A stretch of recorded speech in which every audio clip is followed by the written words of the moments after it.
de la palabra. Y de una u otra manera, pues sí, empezó diciembre, ¿no?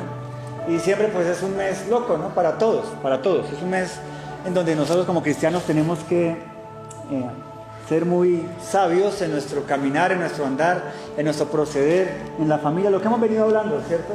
Dar testimonio, seguir siendo cristianos, no enloquecernos, no caer en las garras del consumismo, o más bien caer en las garras del consumismo. Siempre hago ese chiste bobo. Con su mismo carro, con su misma ropa, con su mismo celular, no se pongan a gastar lo que no tienen, esperen las ofertas y las promociones del otro año, ¿cierto? No nos volvamos locos en este mes, caminemos en Cristo Jesús. No sabemos tampoco qué va a suceder el otro año con la pandemia y toda esta locura del coronavirus, ¿cierto? Aparentemente, como hemos hablado, Colombia ha entrado en todo lo que le dice a aquellos entes gubernamentales que yo los llamo el anticristo, ¿cierto? Y por eso nos están permitiendo vivir, entrar a la nueva normalidad con todas las locuras y hasta con los monolitos que aparecieron por ahí en diferentes partes del mundo, incluyendo aquí en Bogotá, ¿no? En Chía. Qué locura, ¿no? Vamos a ver qué bobada es esa.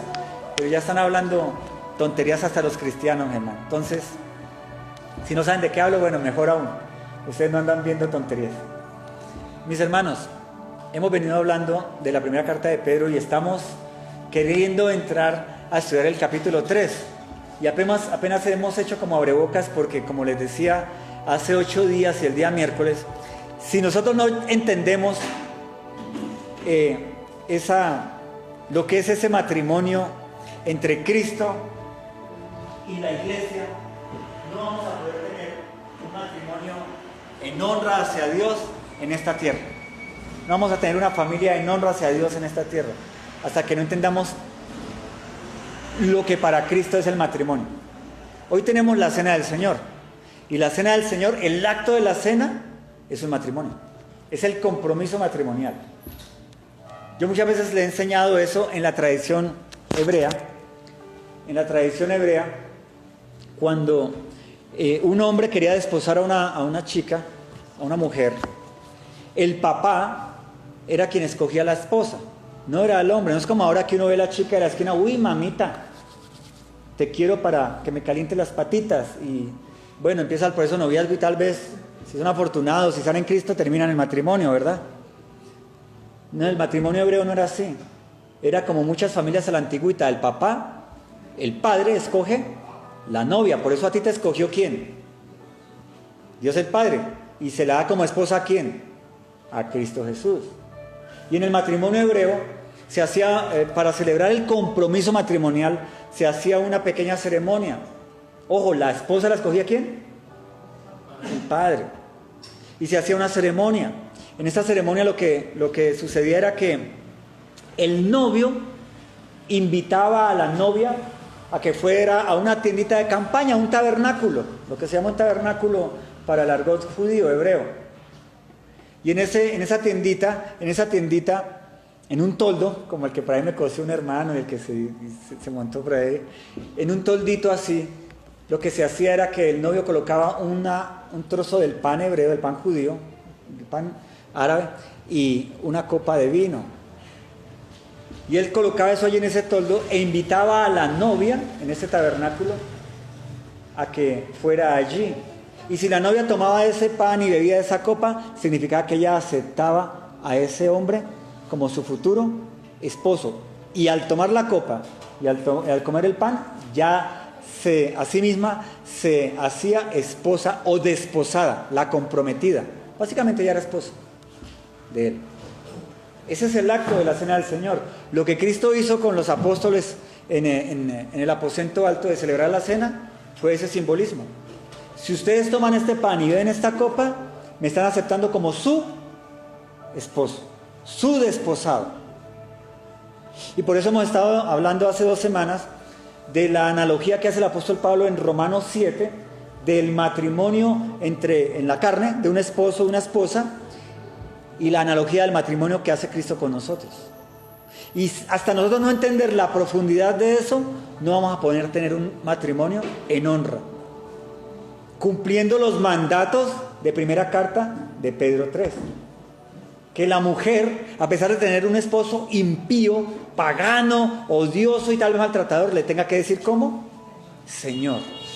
Porque como lo dije el miércoles, Abraham le entregó a fornicación y adulterio a Sara, a un faraón egipcio, para que él no fuese ¿qué?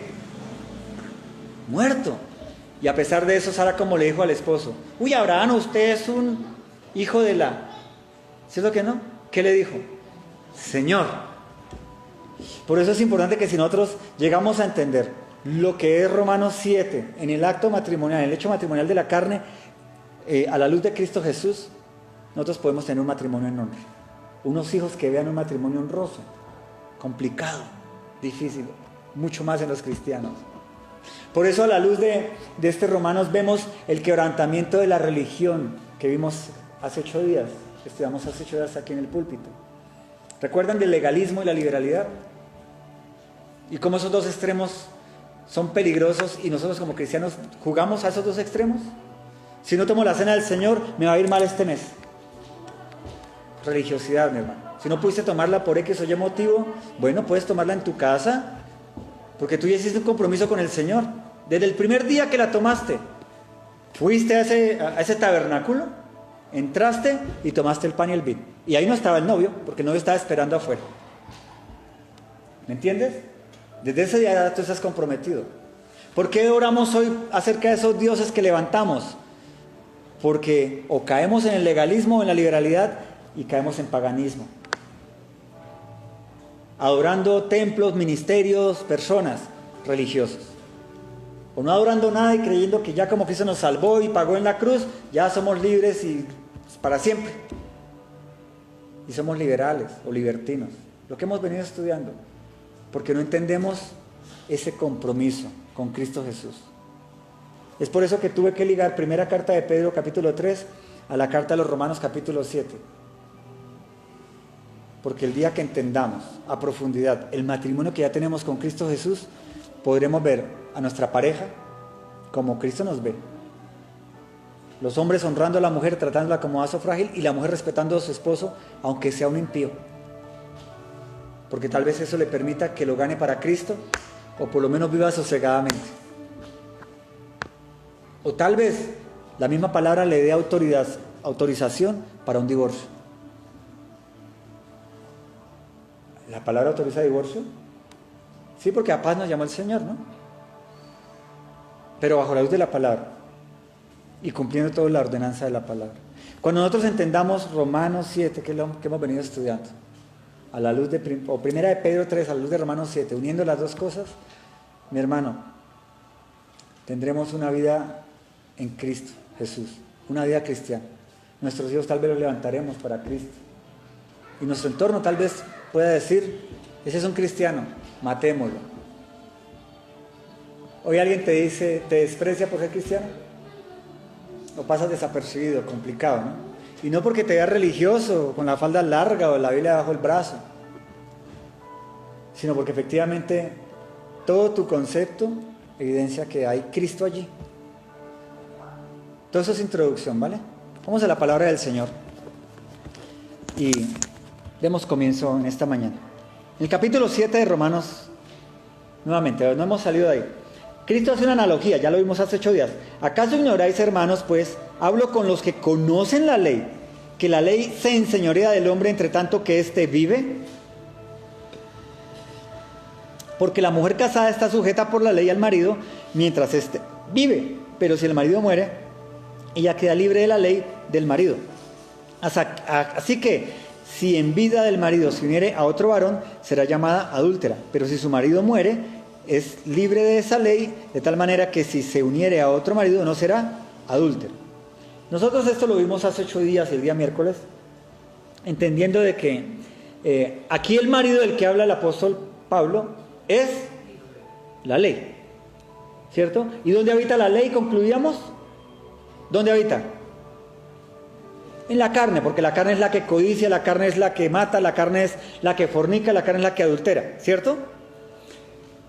Y que si nosotros entendemos que si muere nuestra carne, muere nuestro marido, ley, que es el ayo, que es la atadura, que no nos permite que venga el marido del esposo Cristo a desposarnos y a unirse con nosotros.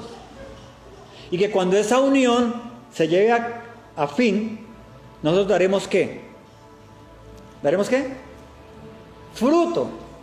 Estoy resumiendo el domingo pasado y el miércoles pasado. ¿Lo recordamos? ¿Por qué es importante? Porque, mi hermano, hasta que no muera ese marido, que se llama aquí la ley, que habita en nuestra carne, en los deseos de la carne, Cristo no va a desposarnos. Y nosotros seguiremos siendo, ¿qué? Adúlteros, idólatras. Y Cristo no va a desposarnos, aunque ya nos ha dado la promesa, porque ya hemos tomado la cena. Quiero que recuerden esto. María era la desposada ¿de quién? De José. ¿Ya estaban unidos matrimonialmente? No. Ella había comido el pan y bebido la copa. Lo había aceptado como el futuro esposo. ¿Cierto? Pero ella queda embarazada del Espíritu Santo de Dios, ¿cierto? ¿Verdad que sí? José, en este punto, es un símbolo de Cristo. La despreció, la rechazó, la vituperó y la apedreó. ¿Qué dijo José? ¿Qué dijo José? Huyamos, vámonos. ¿Qué dijo José? Me voy a ir a desaparecerme para que digan que yo la embaracé, pero que yo no quiero tener nada con ella, para que no la apedreen. ¿Dejó de ser ella la desposada de José? No. Aquí es un símbolo, José, de Cristo.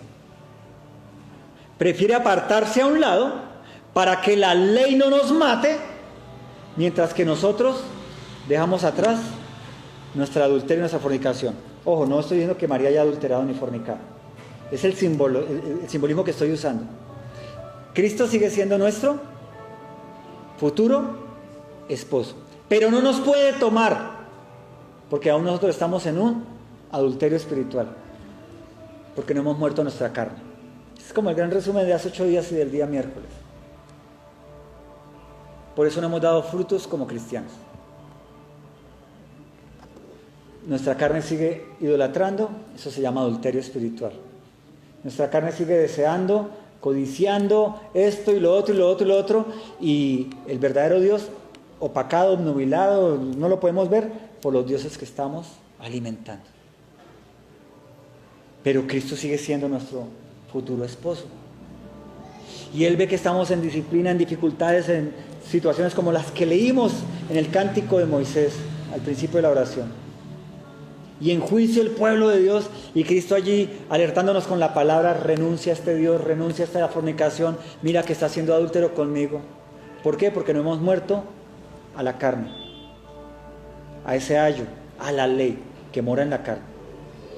Y hasta que esa ley no muera y sea enterrada, no va a poder venir nuestro esposo legítimo y desposarnos y preñarnos de Él en el Espíritu Santo para que demos fruto.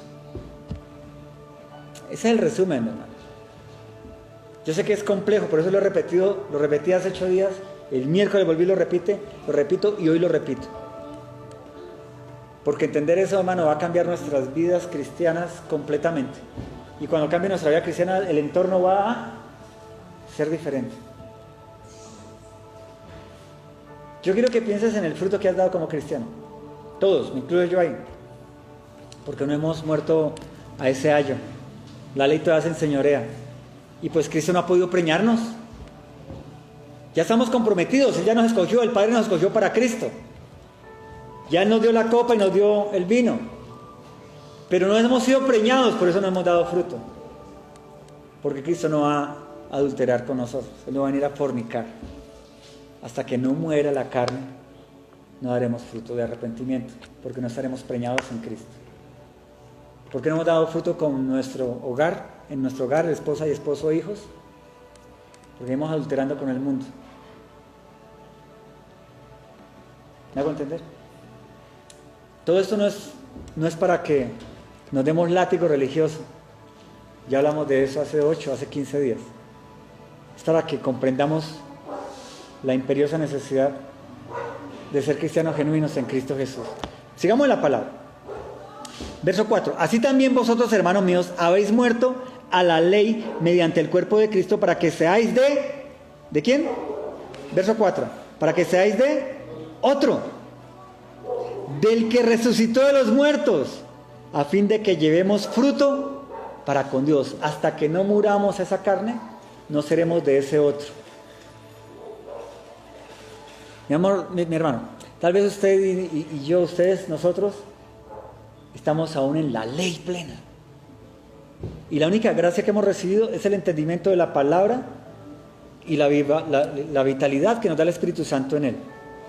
Pero nos falta unirnos a ese otro para que la gracia plena esté en nosotros. Ojo, y en nuestro entorno, mi hermano, porque Cristo no caminaba solo. La gente lo rodeaba porque en él había la gracia de la libertad, de la sanidad, de la bendición. La gente tiene que morirse, ¿cierto? La gente, tiene que trabajar, pero estaba la gracia en él. Y eso se evidencia en el entorno. Mira lo que sigue diciendo verso 5. Porque mientras estábamos en la carne, las pasiones pecaminosas que eran por la ley obraban en nuestros miembros, llevando frutos ¿para qué? Para muerte. ¿Por qué fracasamos de continuo en nuestra vida? Porque lo estamos haciendo en la ley, mi hermano, todo lo que hacemos. Todo, familia, esposa, estudio, trabajo, negocio, lo que sea. ¿Lo estamos haciendo en la qué? Bajo la ley, mi hermano. Tenemos que caminar bajo la gracia. Ya estamos allí, mi hermano, pero aún no se evidencia y no se vivifica porque seguimos ¿qué? Fornicando nuestro cuerpo, como dice aquí en la carne. Mira lo que sigue diciendo. Pero ahora estamos libres de la ley por haber muerto para aquella en que estábamos sujetos, de modo que servíamos bajo el régimen, de modo que sirvamos bajo el régimen nuevo del Espíritu y no bajo el régimen viejo de la letra. Yo les decía al final de los cánticos, en esa última oración, mi hermano, quítate la mente. Esta mente es carnal. Codiciamos y no tenemos. ¿Por qué? Porque codiciamos para nuestras pasiones, dice la carta de Santiago.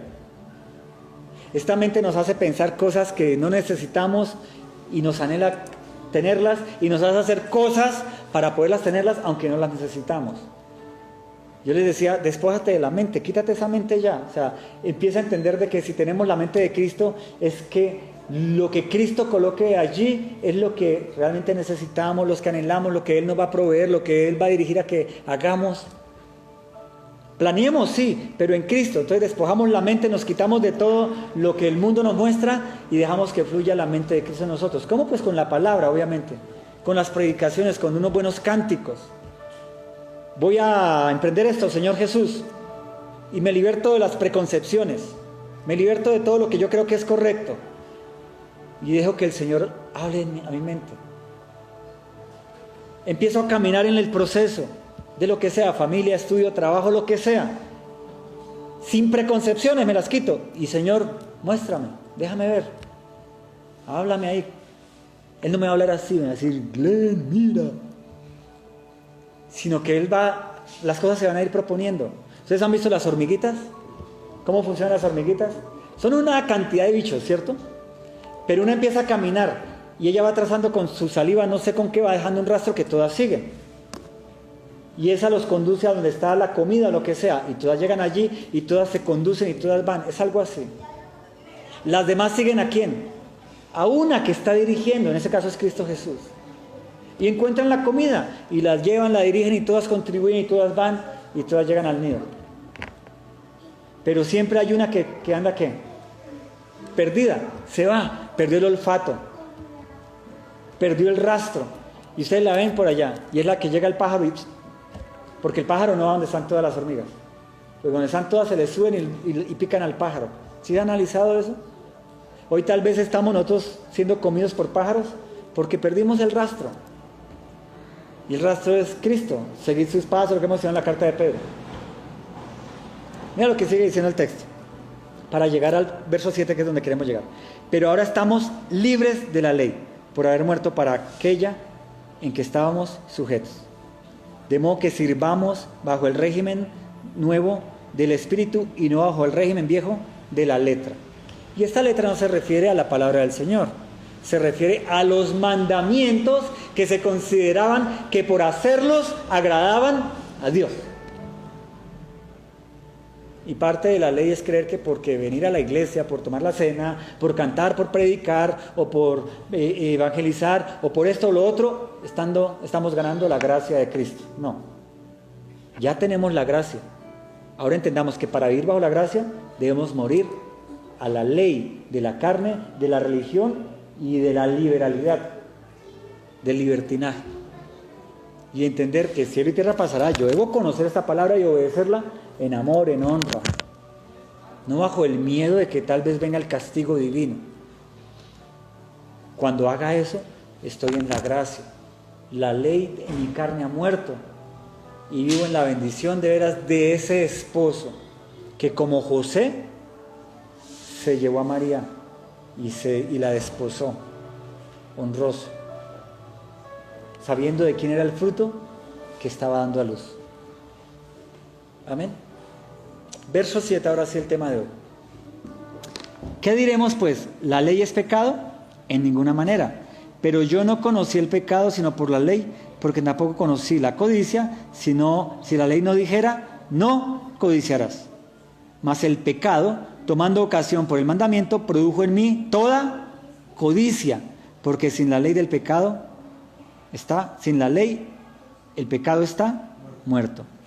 Y yo sin la ley vivía en un tiempo, pero venido el mandamiento, el pecado revivió y yo morí. Y hallé que el mismo mandamiento que era para vida, a mí me resultó para muerte. Porque el pecado, tomando ocasión por el mandamiento, me engañó y por él me mató. Vamos hasta ahí.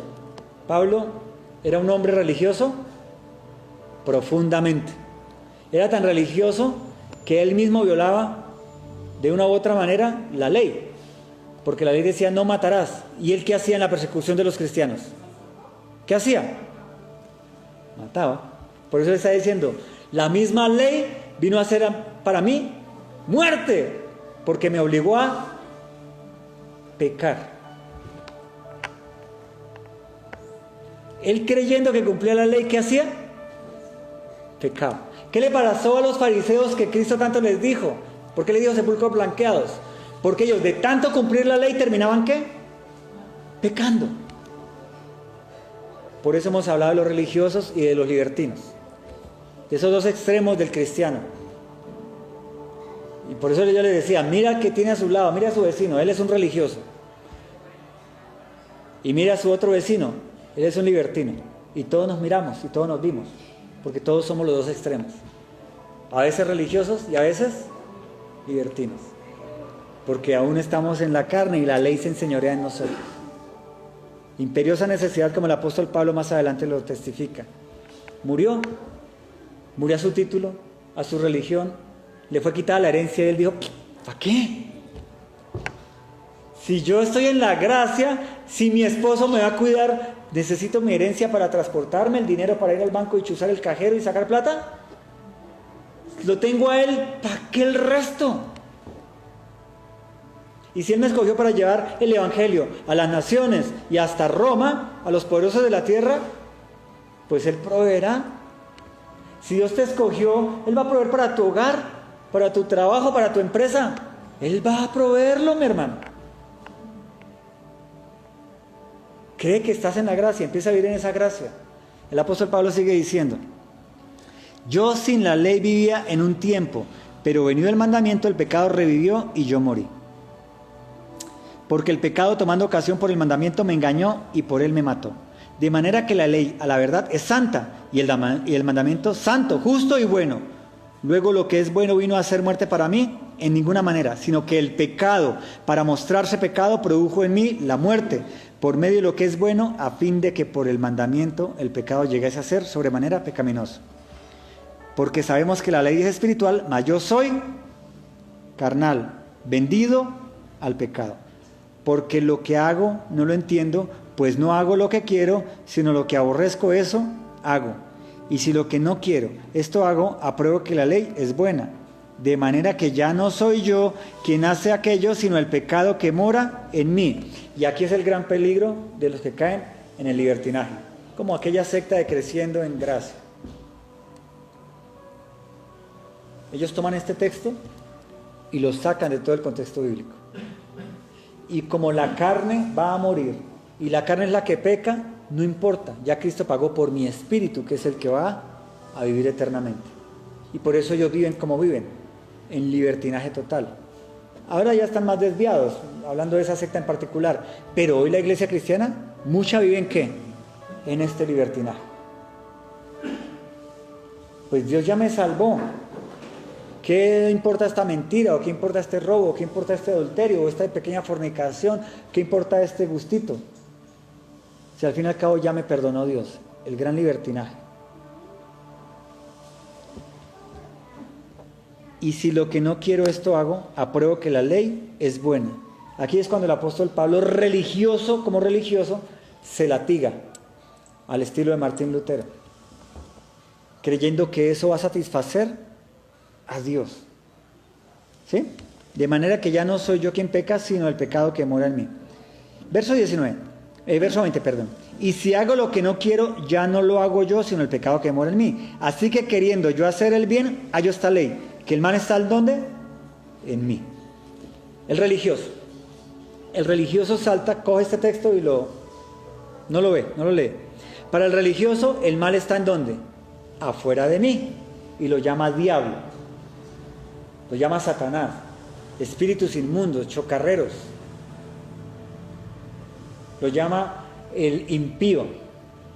Lo llama el sistema mundo. ¿Dónde dice Pablo que está el mal? En mí. El mundo está, el diablo está, el sistema mundo está, los impíos están. Y ellos van a seguir su vida, su maldad, su impiedad, su malignidad del maligno. Pero el mal está ¿en dónde? En mí. Y soy yo quien permite que opere. La droga está, el drogadicto está, ¿cierto? ¿Quién es el que consume la droga? El adicto. ¿Dónde está el mal? En él, porque él es el que cree que lo necesita y cae en el pecado, cae en el vicio, en este caso, de la drogadicción. Entonces tú y yo como cristianos debemos leer ese texto y darnos cuenta, la maldad está en mí, y hasta que yo no muera esa maldad, ¿cómo? A la luz de la palabra, en honra a Cristo por la gracia, yo voy a seguir siendo esclavo de eso, pensamiento, de obra, de lo que sea.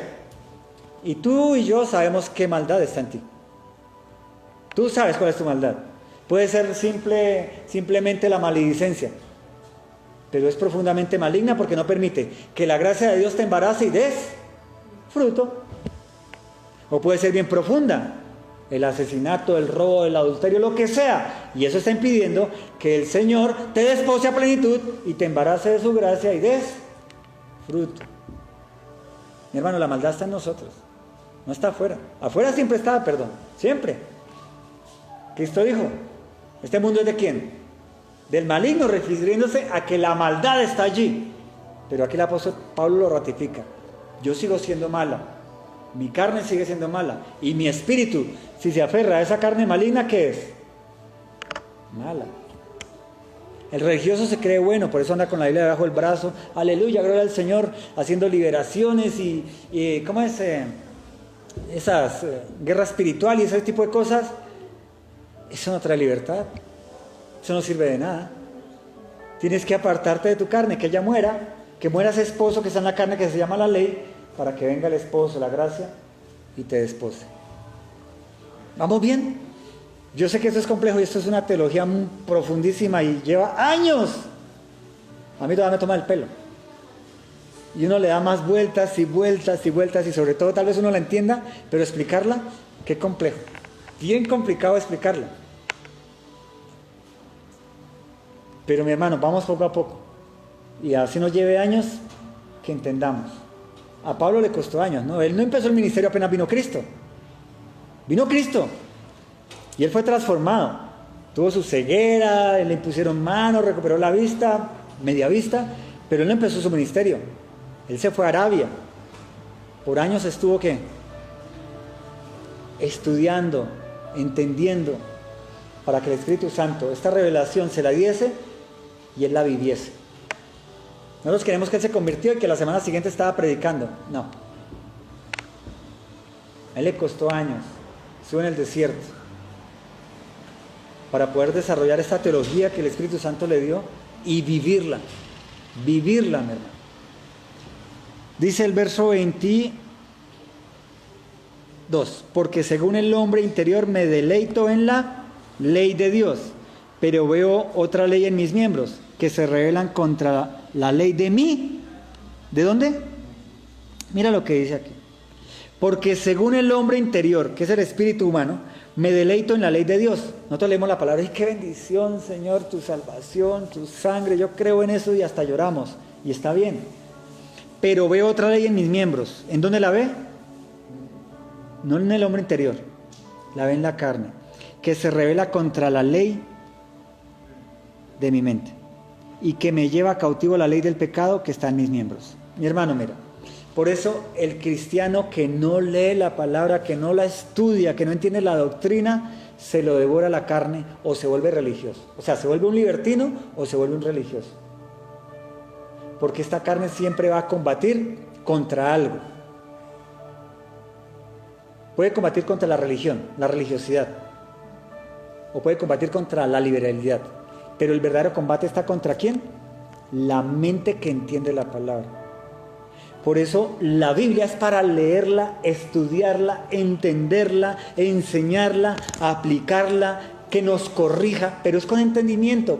Primera carta de Pedro empezó: ceñid vuestros lomos del entendimiento. Entiende lo que habla, lo que lee, lo que predica, lo que escucha. Porque si nosotros no entendemos, no la vamos a combatir correctamente. O nos volvemos religiosos, dándonos latigazos, haciendo guerra espiritual, zapateando y echando fuera cosas que no sirven para nada. Es con este entendimiento que podemos guerrear y luchar contra la ley de la carne y dejar atrás. Si yo entiendo que Cristo me dice ser santo como yo soy santo, ¿cómo es que Cristo es santo? Y leo la palabra apartándose de toda maldad, apartándose de todo pecado, dejando de mentir, de fornicar, de adulterar, de cualquier forma que sea, de matar. Si lo entiendo, ¿y el por qué? Porque es que Cristo cargó con todo eso en la cruz y murió allí siendo Dios mismo muriendo por mí, y Él me escogió, Él me llamó para desposar a Cristo. Cuando yo empiezo a entender todo eso, a atar todos esos cabos, mi cuerpo, mi carne empieza a hacer una guerra de rechazo, y en ese combate yo empiezo a conocer a mi futuro esposo, y entonces lo honro y le digo: Señor,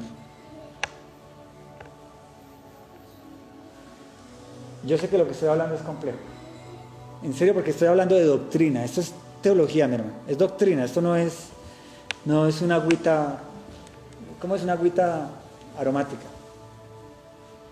Esto es un chocolate espeso con harto queso ahí, que hay que cucharearlo y bien caliente, y toca sorbo a sorbo para no quemarnos. Pero cuando nosotros con la palabra la entendemos con la mente y empezamos a combatir con el entendimiento mental toda esa angustia existencial, todos esos pensamientos pecaminosos, todo el sistema mundo afligiéndonos, todas las circunstancias propias de nuestra carne, nuestra malignidad y nuestra maldad saliendo a flote, con la mente, por el conocimiento de la palabra, nos va a ser más fácil. Yo les digo, esos cultos de guerra espiritual son falsos. Eso no sirve para nada. Para causarse daños en los riñones de tanto zapatear, de tanto gritar las cuerdas vocales, eso no sirve para nada. Porque hasta que no haya entendimiento de la palabra, de lo que Cristo nos dice, desde Génesis a Apocalipsis, el último verso, nada va a suceder. No vamos a ser libres, no porque venga un Chucky y esté en nosotros, no. Es nuestra malignidad atacando el conocimiento de la palabra que estamos recibiendo. El maligno siempre va a estar afuera combatiendo. Siempre. El mundo va a querer quitarnos la paz, robarnos el entendimiento. Siempre. El maligno ya no nos puede poseer porque tenemos ¿quién? Un futuro esposo, somos desposados. Pero este cuerpo va a estar en combate con la palabra que yo entiendo.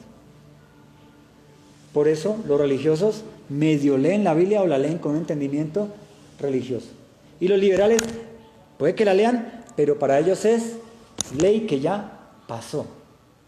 Y entonces pueden vivir de cualquier manera porque Cristo ya los amó. Y todo eso tiene que ver con primera carta de Pedro 3, con la relación entre esposo y esposa. porque esa relación es un simbolismo del matrimonio que Cristo nos da, o que ya hizo con nosotros. Cuando yo deshonro mi hogar, es como si yo deshonrara ¿a quién? A Cristo. Mi hermano, volvemos a hace 15 días. Cristo instituyó el matrimonio ¿en dónde?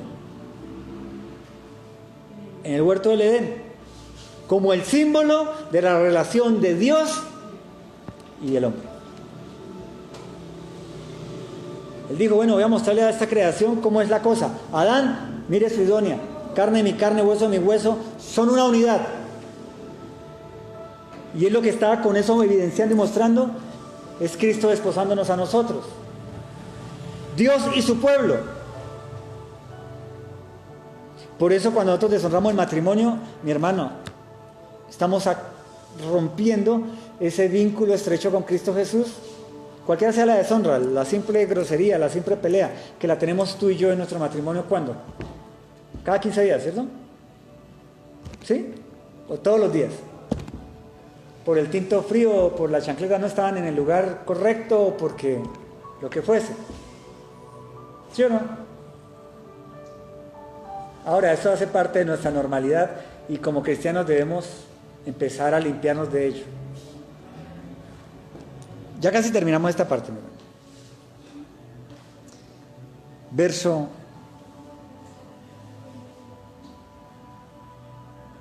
15. Por lo que hago no lo entiendo, pues no hago lo que quiero, sino lo que aborrezco eso hago. Y si lo que quiero no, esto hago, apruebo que la ley es buena. De manera que ya no soy quien hace aquello, sino el pecado que mora en mí. Y yo sé que en mí, esto es, en mi carne, no mora el bien. Porque el querer el bien está en mí, pero no el hacer. Porque no hago el bien que quiero, sino el mal que no quiero, eso hago. Y si hago lo que no quiero, ya no lo hago yo, sino el pecado que mora en mí. Así que queriendo yo hacer el bien, hallo esta ley, que el mal está en mí. Porque según el hombre interior me deleito en la ley de Dios, pero veo la otra ley en mis miembros que se revela contra la ley de mi mente y que me lleva cautivo a la ley del pecado que está en mis mandamientos. Verso 24. Miserable de mí, ¿quién me librará de este cuerpo de muerte? Entonces el apóstol Pablo llega a la conclusión. O sea, él está haciendo el historial de su vida. ¿Hasta cuándo? Hasta cuando tuvo el entendimiento de Cristo Jesús. Él vivía en todo eso que decía. Yo conocía la ley y por la ley terminaba pecando. Cumpliendo la ley, pecaba. La ley combatía con mi mente y yo siempre terminaba defraudando la misma ley y pecaba. Ahora en el verso 25 dice, gracias doy a Dios por Cristo Señor nuestro, a quien yo mismo, con la mente, ¿con qué le sirve? ¿Cómo? Con la mente, mi hermano. Y ustedes van al griego y está hablando del cerebro, mis pensamientos. Ahora, el pensamiento es todo lo que es mi alma, ¿no? Mi actuar se convierte en mi pensamiento, porque yo actúo conforme pienso. El ladrón, ¿por qué roba? Porque piensa en robar. Que su sustento solo viene de el robo. Y así, el que fornica, ¿por qué? Porque se la pasa pensando que. ¿Vale? Entonces es importante. La mente es el conjunto de todo lo que somos, el alma. Dice él, gracias da a Dios, Padre, por Jesucristo Señor nuestro, a quien yo mismo con la mente sirvo ¿a quién? A la ley de Dios. La ley nunca ha sido quitada. La ley es puesta en un lugar diferente, en donde yo la obedezco porque la entiendo.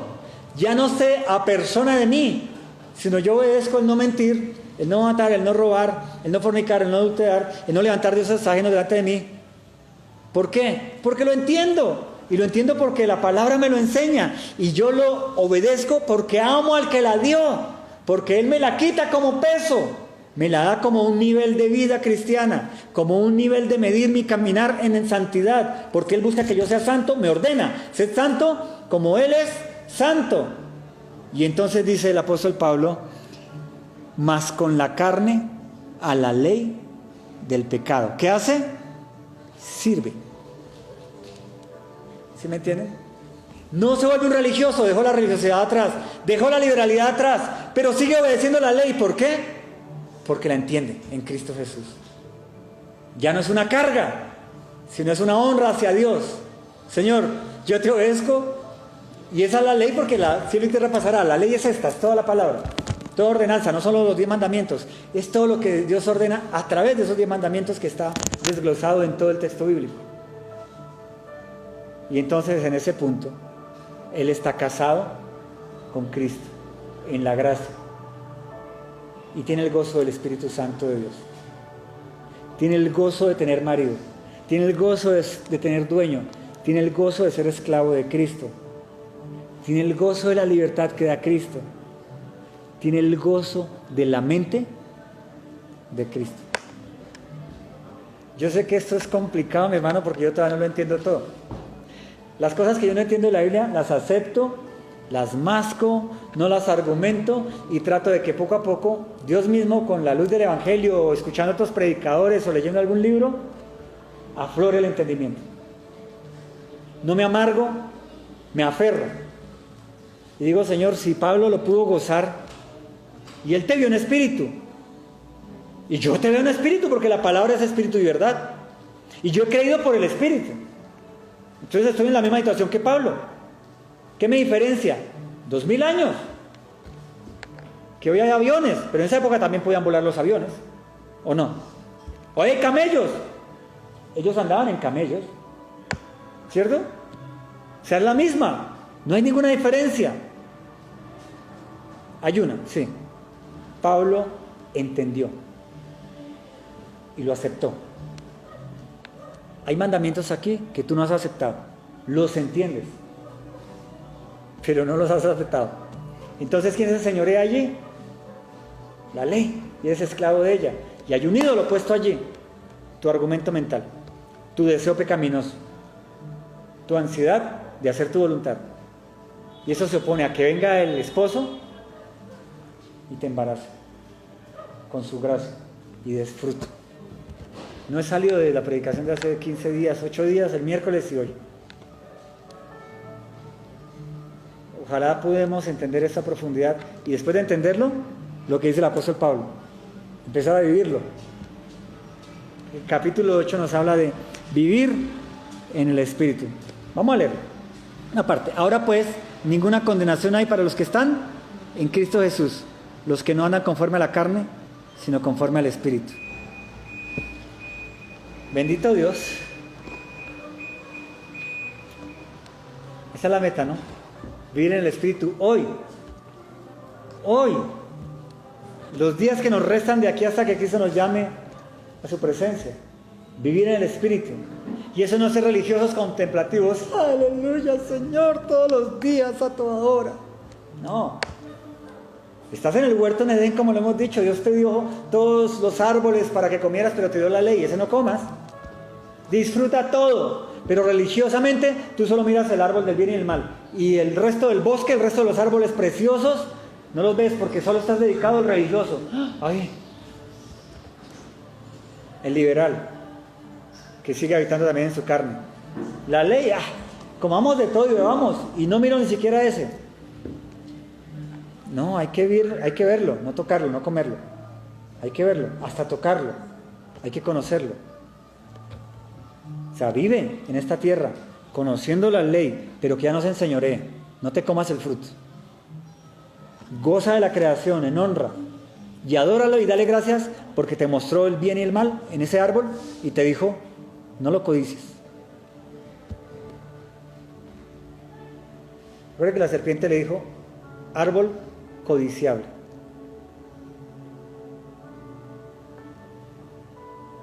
¿Vamos bien? Más o menos, ¿no? No importa.